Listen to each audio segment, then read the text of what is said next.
Hello everyone, and welcome back to another episode of Feed the Beast Ultimate. Hope you're having a great day today. Just gonna go get our lava pump running again, like I always do. Just smack with the wrench. So it's been a few days, I apologize. I've been doing a lot of research and work getting ready for this next episode. I've also been looking into getting a new microphone. And it looks like I'm going to be looking at possibly either a Blue Yeti microphone or Rodecaster microphone. So those are the two I'm looking at. Probably won't be till next week, so I'll probably have a few more episodes with this mic. I'm also looking at upgrading. Right now I'm using a laptop actually, and I'm going to be going to a desktop. So the only desktop I have right now is actually running the server. So today we are going to look at Applied Energistics, the mod. Very intensive mod, but I'm very happy that I've got it going. It's taken me quite a while to get to the point where I could actually build some of this stuff. Need a ton of quartz crystal and quartz dust, a ton of redstone, and it took me several diamonds. I was at 33 or 35 diamonds when I started. Now I'm down to 21, so quite expensive as far as that goes. But I'll jump right into it here. I've built both of the machines and hooked them up. It's quite intensive to build. Just to show you one recipe here, the storage drives, which we'll get to here. Let's see, I built the larger drive, which was this one. This is an initial thing that you need with a storage cluster. Storage cluster takes one of this is a diamond. 3 of these, which require 3 of the, you know, it keeps going on, and there's another diamond down to gold. These are actually made with a, I call them gold processors just because that's the way I see them, but their basic processors are actually made with, by cooking this, which does require a piece of gold, and silicon, this is made with quartz dust. So, but pretty intensive. I'll just go through the machines here just to let you know. This is kind of the brain of the machine here, the Emmy controller. As you can see, it shows everything that's connected to it and then how much energy it's pulling per tick. This is not EU or MJ, but it's an easy conversion. I'll have to look that up. I'll put it in the comments of what the conversion is for that. But yeah, it's the brain of the machine. Next is the terminal, and that's how you access all your items that are stored in the system. And it can store many items, as you can see here by the numbers. It's awesome. Above it is a crafting monitor, which yes, you can do crafting with this machine. You can teach it recipes, and we'll go through that. Once it knows a recipe, you can just click on an item that you want and it'll craft it for you, and you'll be able to pull it out. This next thing is the Emmy Drive, and it holds the storage containers, so you can put several of these containers in this Emmy Drive to access. Now you notice the amount of items that I just had in the Emmy terminal, and down below I'm storing 22 of 63 types. That's one of the limitations, is you're only allowed to use 63 types of items per storage capsule, and then you'll need to see the bytes used. Once that fills up, you'll have to move to another capsule at that time as well. So all those items you saw are actually stored, in this capsule. Alright, now let's head downstairs, and down there we have the molecular assembly chamber, which is the monster contraption that's used to do the crafting for you. Now this big block is actually built of all smaller blocks, and those smaller blocks are heat vents, which are the 4 blocks that you see on all the sides, top, and they're on the bottom as well, in the center, just like they are here. And the other type of item is the assembler containment wall, and that's what you see around the heat vents. On the inside of the item are crafting CPUs. Now you can use just one, but I did go ahead and do it with 4. The more you have, the faster it crafts. And alongside those are an item that's used to hold the patterns that you teach it to craft, and that's these Emmy pattern providers. There are 4 of those inside there also. So when you craft a pattern, and I will show you upstairs how to do that, those get placed here, and these are the patterns that I've crafted, or taught the machine how to craft for me. Very simple to do. That machine doesn't need any power, yet all these other machines need to be hooked up via this Emmy cable, which you can see here. So let's run upstairs real quick. What I'll show you how to do is how to make a blank pattern, and then we will teach it how to craft something for us. And I think what we'll do there is we'll grab some items here, and we will teach it how to make an advanced circuit for us. And I know I had some circuits in one of these tables. So there, I'll grab one of these. So let's go ahead and do that. How you make a blank pattern is right here. Just a couple of glass, not very expensive. Glowstone dust can be a pain sometimes, but I've got plenty of that. So let's take this blank pattern out, and over here is the pattern encoder, and this is how you teach it how to craft something. So what we'll do is we'll take our circuit, and we're going to do an advanced circuit. So we'll put the instructions in on how to make that. And there you go. It says this is an advanced circuit. So I'm going to put our blank pattern here and encode that. It gets a little blue light. Now it knows how to craft the advanced circuit. So let's go ahead and throw that in our molecular assembler downstairs.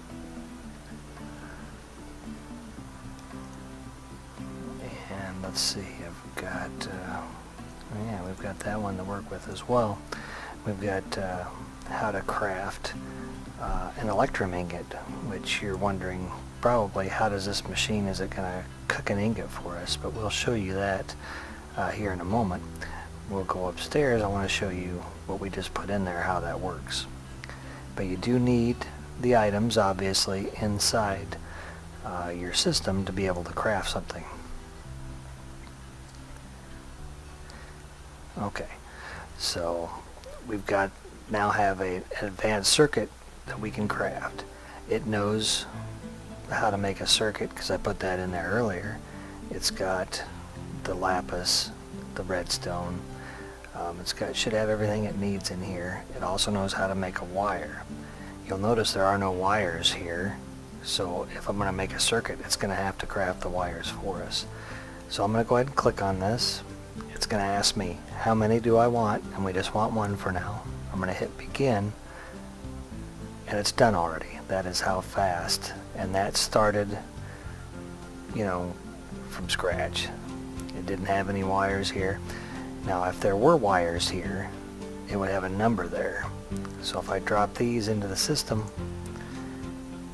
now it doesn't say craft underneath it. It shows that I have 15 wires there. So the system is very smart in how it operates. Okay, now let's head downstairs to get our furnace hooked up to this system so we can craft some electrum ingots. And we've got a few items that we're going to need to hook up to do that. So first thing we've got to hook up is our powered furnace. Now this machine will interface with EU machines, but I'm just choosing to use this because I've got power right here and everything that I need is right here. So we're going to use one of these type furnaces to do this. Now in order for this to work, we're going to need one of these Emmy interfaces. And we're going to drop this guy right on, since the input's on the top, we'll drop it right on top. And then I'm going to need power to this furnace. So let's go ahead and run some energy conduit for us. Okay, so the furnace is now powered, and on this side of the machine I think we want to set our output to that, I believe. So we'll give that a whirl here. And I've got some ME cable, we're going to need that as well to hook to the system. And then underneath we need an import bus, and that'll actually take the items from the furnace and put it back into the system. So that looks kind of odd, but it'll work. And then realized earlier when I got to building this thing here that this encoder that here, this doesn't belong there. That's actually going to go into this here. So as far as processing, it's going to do the processing of the electrum ingot from electrum dust for us. So let's go upstairs and see if this thing will actually do something for us. Hopefully it will. Let's check to see that we don't have any electrum ingots here. We do not. It just says craft underneath it. Craft under electrum dust, so it doesn't even have the dust. But it knows how to make the dust, and I do have gold dust and silver dust in here. So I'm going to go ahead and tell it to craft me one of these. And now it should have made the request to cook that ingot downstairs. I'll probably run down there and it won't be fast enough, but we'll see.